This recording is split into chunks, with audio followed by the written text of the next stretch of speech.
What's up, everybody, and welcome to the iReach podcast. I'm your host, Paul Robinson, founder and CEO of ConstructReach, a national consultancy and initiative that aims to diversify the construction, design, and innovation industries and empower a younger generation.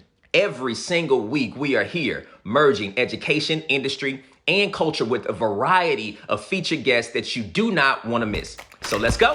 iReach. We are back for another iReach podcast episode, and we've got an amazing guest. Listen, we've got Steve Huizinga, who is on. Steve, if I messed it up, man, you can please you can help me out. But I hope I got that right, man. But listen, we want to get into just some conversation, man, about you, your journey, your life. One of the things that we like to do here is to spotlight and highlight different career pathways, man, into this industry of construction, talking about just success stories, what we had to overcome, and also being able to highlight different career pathways that exist within this industry that few people just may not know about as well. And so I'm pretty sure, man, you've got just a lot to share with us. And what we like to kick things off with every time is to just talk through your particular story, man. Like, how did you get into this industry? So, well, that's an interesting story, but so I born and raised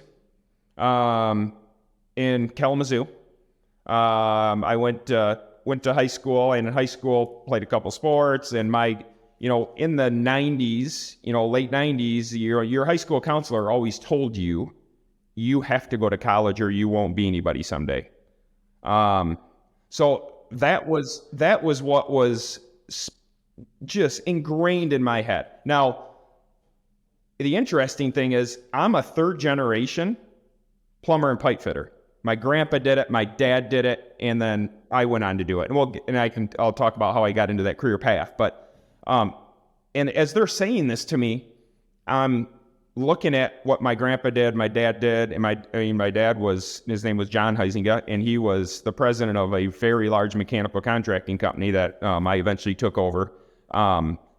So I'm hearing all this about college from counselors, but I'm looking at what my dad and my grandpa did. But, my dad just said, you know what, just try it. He didn't say you had to. He just said, please try it.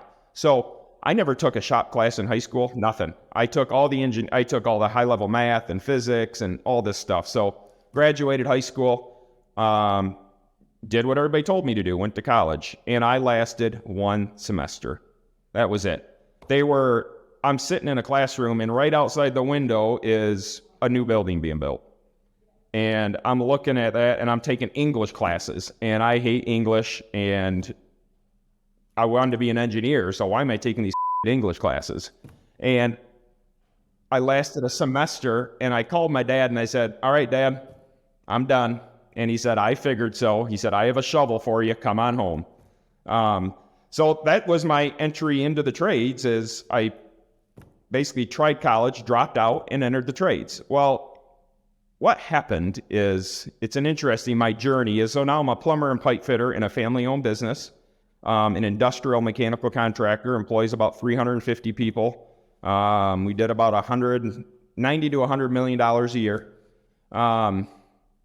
So I'm the boss's son, though. So everybody is looking at me and watching what I do. And I was also told by my high school counselor, you will never be anybody if you don't go to college. So I have, basically two strikes against me. I'm the boss's son, which he doesn't treat me like. There's no nepotism. So it's actually went more the opposite direction a little bit that way. And I don't think I'm going to be successful because I didn't go to college. So for Steve, the best way to handle all this was, I might as well become an alcoholic.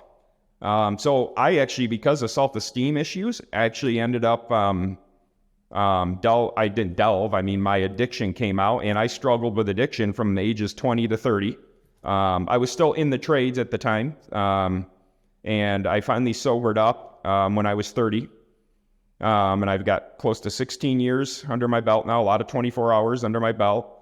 But that's part of my journey. But what I did when I entered the trades is I made a determination of, I don't want to be, when I am 40, 45, I don't want to be out in the field. Like me personally, I wanted to move up. I wanted to be in some kind of leadership role, estimating, project management. And the beautiful thing about construction is we like to hire and promote from within, not hire, but we like to promote from within, because you have all this trade experience and this trade knowledge that you can bring into the office part of it. So I worked my tail off. I made sure, I ended up with a boiler license, a plumbing license, a mechanical license. I was a certified welder. So I worked my way, even when I was in my addiction, I was still working my way up that food chain.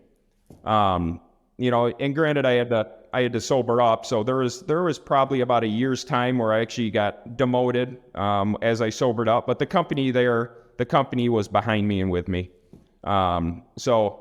Then I went from plumber, pipe fitter to a journeyman, to a foreman, to a superintendent, and I moved into estimating, a little bit of project management. Then I went into director of operations, and then I ended up being the president of Allied Mechanical for about 7 or 8 years.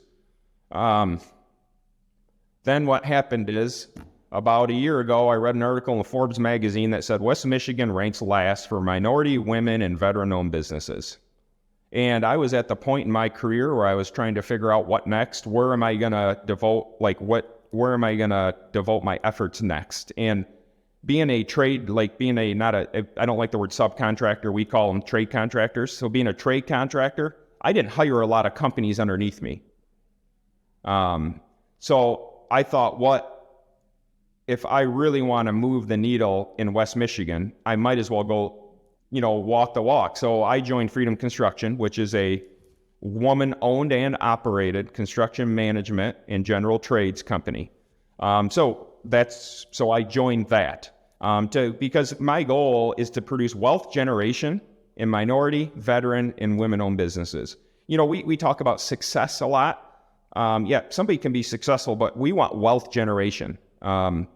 If you do research on redlining, if you do research on like GI bills, or you just start, separate but equal schools, you start doing research about that stuff, and you start understanding that me as a white person, I am blessed. I don't like the word blessed. I say I am privileged. I have white and wealth privilege. It's all something I didn't ask for. I was born into it. And I don't think it's bad. It's only bad if one, you don't recognize it, two, you don't do anything about it. And that's where, I've been to Haiti 22 times. So I started to have some understanding and empathy as being the only white person in a sea of black people. I was pulled over there. I held at gunpoint and robbed by a police officer. Just starting to have that empathy and understanding brought me into the space I'm in now in the DEI. I don't like DEI because I don't think you can have diversity until you're inclusive and you're equitable first. Then you can do the diversity piece well. So Allied, that was the previous company I worked for, was Allied Mechanical Services. We won some national awards for our IED program and what we were doing. And some of that stuff is a lot of people think that they get a felony, they can't go work at a construction company. That's false. There are so many places now that checkbox is gone. And like I said, I'm a 2-time felon. I got 5 DUIs. My journey of getting my felonies made me realize, I started thinking, man, if I wasn't blessed or privileged to be in the family business, I would have had a hard time finding a job. So that's where Allieds decided to stop doing background checks. Because who cares we decided we don't care what you were or what you did. We care what you're going to be. So we would hire you, then we'd run a background check. And we currently do that at Freedom Construction too. It's the same thing, same way as we don't care what you were. We care about what you're going to be. The other part of my journey is a lot of DUIs. I lost my license for 9 years. So then I'm entered into this understanding and empathy piece of, not everybody was raised how I was, that when you turn 16, your parents bring you to go get your license. They either give you a car or they're helping you find a job so you can buy a car because they think you have, so there's a whole population out there that grew up using city transportation. Well, how do we help this population get into the construction trades? So Allied actually started a vehicle program where we would give people a vehicle for 6 months so they could get on their feet, start building up money, and then be able to buy a vehicle. So I'll stop there, Paul. I mean, I can just keep going and Man, going and no, going. this is good, Steve, because I mean you're hitting on things that I would say a lot of employers, right, should be taking an interest to, and listening to, like very humbly listening to, right? Because these are some of the things that have plagued this industry for so long. I mean, that's why we do what we do with ConstructReach, and it's why we do what we do with this podcast, man. Is because it's been a long-standing area of opportunity for the industry to be more conducive to a minority's success. And one of the things that we try to do is to talk about some of those barriers, right? If we are going to present opportunities to a younger demographic, right, which is more diverse, or if we're going to provide opportunities for more minorities, then we have to understand what are some of those barriers as well and how to overcome those, right? Because we have such an issue within a society, and you get into the systemic things that are happening. And so you're going to have similar under-resourced communities, right, where Black and brown folks are, that have some of these same barriers. And one of those is transportation, right? And so it's like, hey, if I'm an employer and I know that that is a barrier to so much untapped potential that is out there, that can help me as a company, right? And for me to actually begin to have an impact in the community in which I have a presence and not just occupy a building, then let me begin to understand how to overcome some of these barriers that are nationwide. Because if they're there, then you've got to figure out a way to overcome it. Transportation is one of those things. And so to be proactive, and to have a vehicle program to address one of those barriers, that shouldn't be a barrier. And that I think that's something that can easily be overcome, and you just an example of how it can be. Then more employers, right, need to understand that and think through, okay, well, how do I intentionally solve some of these problems that could have a solution that doesn't take a long time to put into place? Yeah, Paul, it's interesting. I hear people complain a lot about not being able to find help. And first of all, they say, I can't find any manpower. I go, well, first of all, your verbiage is wrong. You just said manpower, so you just ruled out 50% of the population. Right there and then. You just ruled out females. It's tradespeople. And I'll tell you what, the females in the trades nowadays are absolutely killing it. In fact, females we found are actually better employees than males nowadays because they're not in their parents' basement playing video games all day. They wake up, they show up. We just find that the female population right now at this point in time is more reliable. And I talk in high schools all the time. I always tell them, I say, ladies, you guys are killing it in the trades, and we need you, we want you. And you see them all, their smiles. And, we actually offered a scholarship for refrigeration for any female that went into the HVAC service side of things. We would offer a scholarship with GRCC, wow. Grand Rapids Community College. So we've tried so many things to remove barriers. But it's funny, people say, I can't find help. Well, what are you doing to find help? Well, I'm just advertising on Indeed. I said, well, how are you? You're waiting for them to come to you. It's not that way anymore. We, as employers, have to go to them, and we have to sell ourselves. Yep. It used to be the employee would have to sell themselves. Well, nowadays, man, we have to sell ourselves. We have to sell what we do, what is our mission, what is our vision, and especially with the next generation, man, it's not what we do, it's why we do it. Yeah, if you read about like Freedom Construction, you get on our website, you read our mission and our vision, that's first and foremost, and we build stuff too, and we build beautiful things. But our mission and vision's first, and we have the construction side that funds our mission and vision.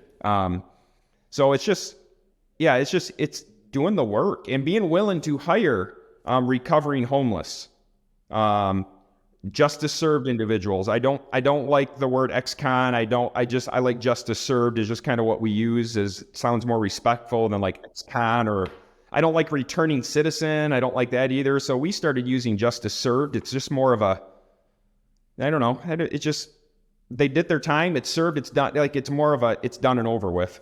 And recovering addicts. I may or may not have a little passion for people in recovery.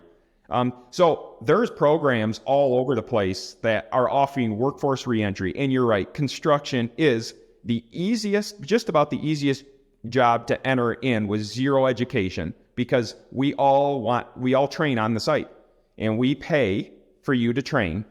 And that's the other beautiful thing about construction is you'll get an apprenticeship that you can take.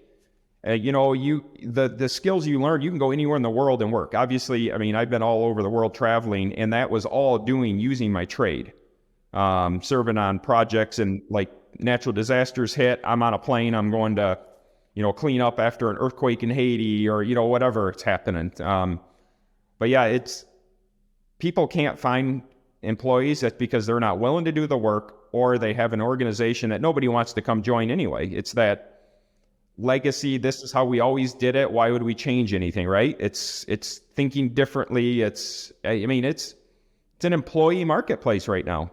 Yeah, yeah, absolutely, man. No, that's good. That's good. So how do you all go about presenting and getting in front of and partnering with kind of that demographic? Do you have strong relationships? I'm assuming you have strong relationships just with, the organizations that are in that community or what have you. But on the education side, do you guys have strong ties to like high schools, middle schools, elementary schools as well? Yep. High schools and middle schools. There's a organization here in Grand Rapids called West Michigan Construction Institute. And they actually bus in high schoolers. So we'll speak. I mean, I speak there here and there, just share my journey in the trades and my personal journey. There's a nonprofit called Mel Trotter here that has a workforce reentry program. So they have their classes go every 5 weeks. So every 5 weeks I go there and speak to their cohorts. So there is so many resources out there of nonprofits. And there's another thing in Michigan called Vocational Village, which is actually a direct hire from prisons. So I work with the men's prison and the women's prisons, and we've brought in numerous employees from there. And yeah, can it be a little bit of work here and there? It can, but man, those employees, they're with you forever. I mean, because you're giving them a chance nobody else is willing to give. It sometimes does it not go well? It doesn't always, but just like any employee, it's not every employee is always going to go well, no matter what their background is. Yeah, yeah. You know what comes to mind, man, and I hear this a lot, especially being in this space and trying to get other employers to start thinking outside the box, and it's a paradigm shift for a lot of them, to try. I'll interrupt you real quick. What's Just up? a quick one. Go ahead. We want to think in the box because everybody else is thinking outside the box right now. So to think differently, we got to think in the box. That's what I always tell people. I'm going to think in the box because everybody else is outside the box now. So we're going to move inside so we think differently. Yeah. Go ahead. Well, man. I mean, just that approach to think differently, whether in the box or out the box, it seems to be so rough because people want to mitigate all risk. And I'm like, when have you ever accomplished anything very significant without any risk? Like there's always some level of risk involved. And I think what hinders a lot of companies from doing something that they haven't traditionally done and leaning into a new method or methodology or approach is trying to do it with zero risk. And it's just like, that's unrealistic, but that's actually paralyzing for a lot of employers because I hear that. What if this happens and hypothetically and this? And I'm like, you can get lost in your head with all of these hypotheticals, but you are not going to achieve anything different. Yeah, it is. It's hard, man. Sometimes. And so when you were talking through that and you brought up the level of risk and is it risky at times and do things work out, in a way that you didn't want it to? Yes, that happens, but that's par for the course, when you are trying to really spark change, because it's easy to talk about change until you have to change, and it's easy to talk about progress until you actually start working in the trenches and starting to do it.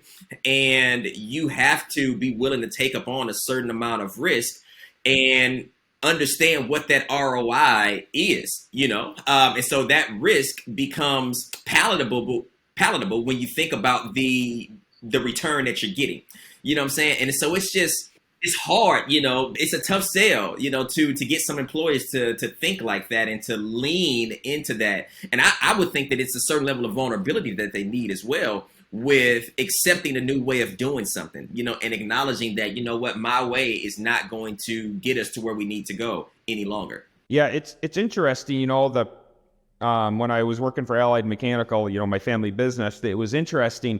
We were an example of somebody who, we won a couple DEI recognition or awards for our efforts. We didn't make an effort. We didn't have programs. We had nothing. We just did what was the right thing to do, and we won an award for it. Because when I'm filling out the paperwork for these awards, I'm like, well, we don't have this program, this program, this program. And I had a friend of mine in the business said, yeah, you do. You just don't officially do them. And they said, actually, that's better because then, your numbers, it's not like you hit 5. It's not like you hit a percentage. That's some of these percentages bug me. Like, hey, we want to hit 10% minority participation on this job. Okay, so you hit 10%. Do you stop? Right? Why not? Why not set it at 75, 80, or 100%? Why? I mean, because if you hit 10%, you're just going to stop.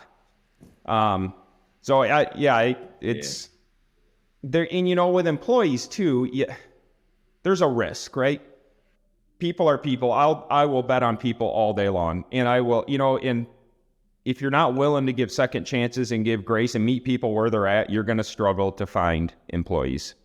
I mean, we had refugees working for us. I had convicted sex offenders. I had people who were convicted of manslaughter, and all still working at Allied, and they're absolutely amazing, amazing employees. So I will give this is an interesting stat we found out about our sheet metal shop. So our sheet metal shop, we hired 3 females to enter the shop, which no big deal. Hired them. They were a hire out of the vocational village, out of the prison system. We hired them, and I was talking to my shop foreman, and he said, yeah, we're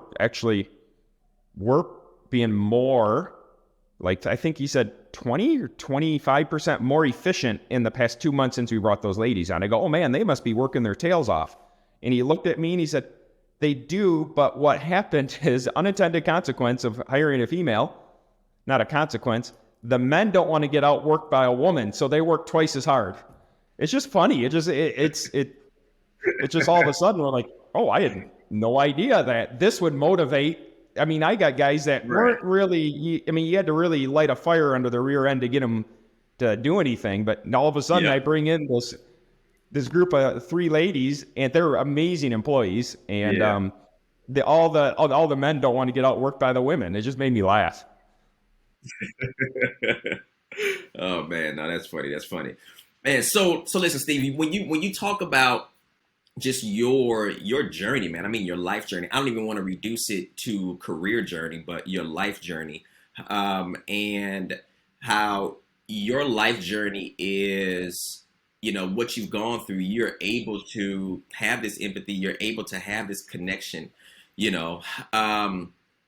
What's been the most significant either season or moment, in your life, that you kind of really just always draw back to, to keep going?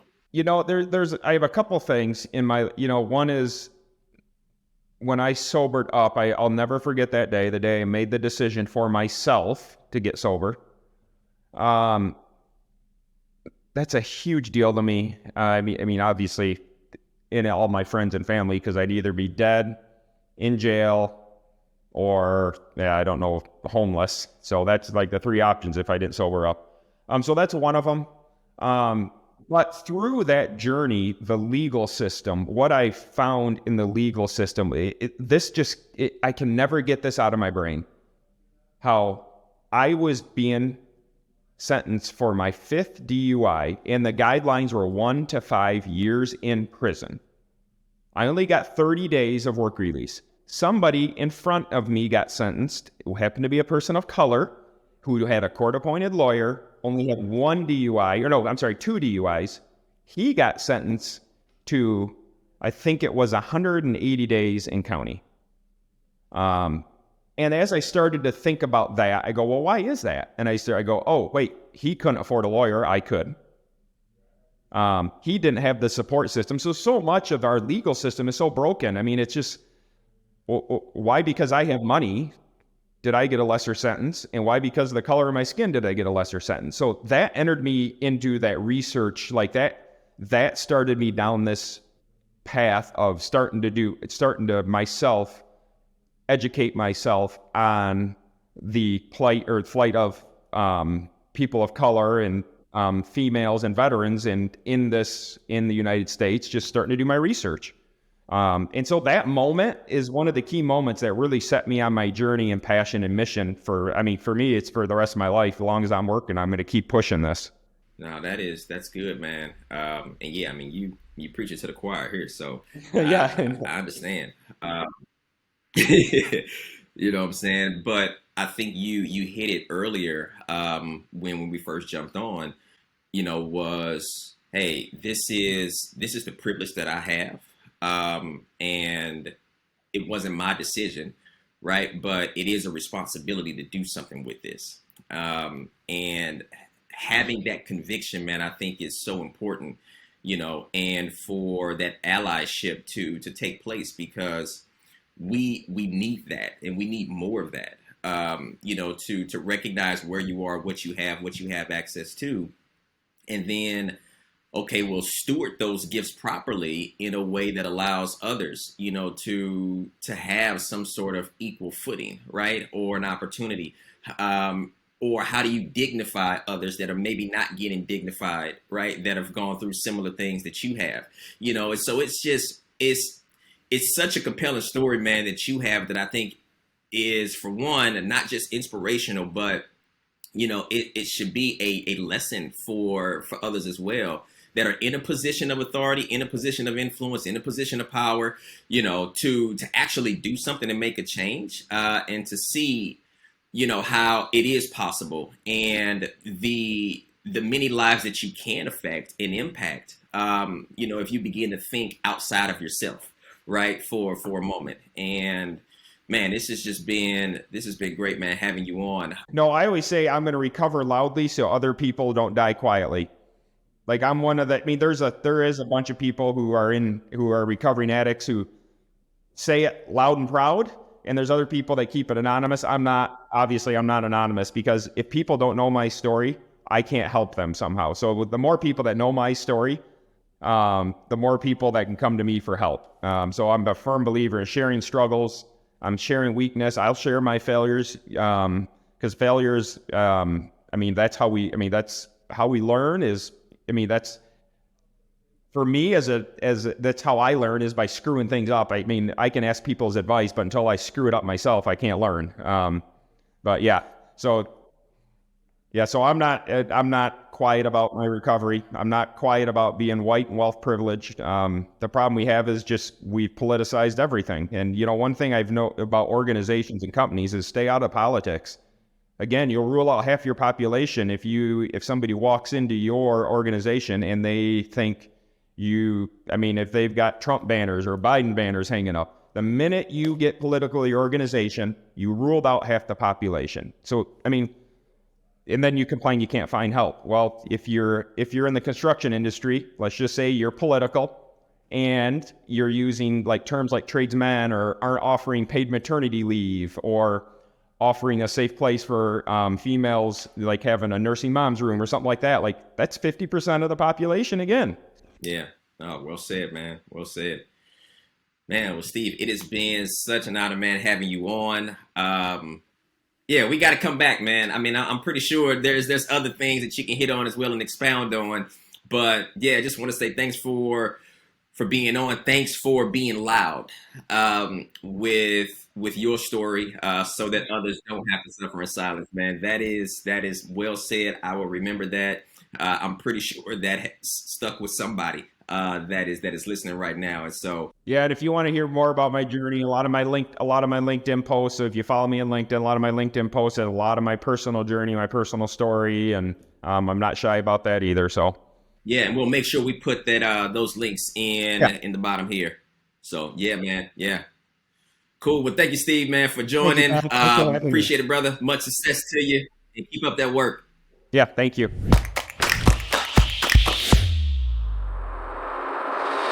Thanks again, everybody, for tuning into our show. Remember, like, share, subscribe to the podcast, and join the movement as we reach to build a better future that we can all be proud of.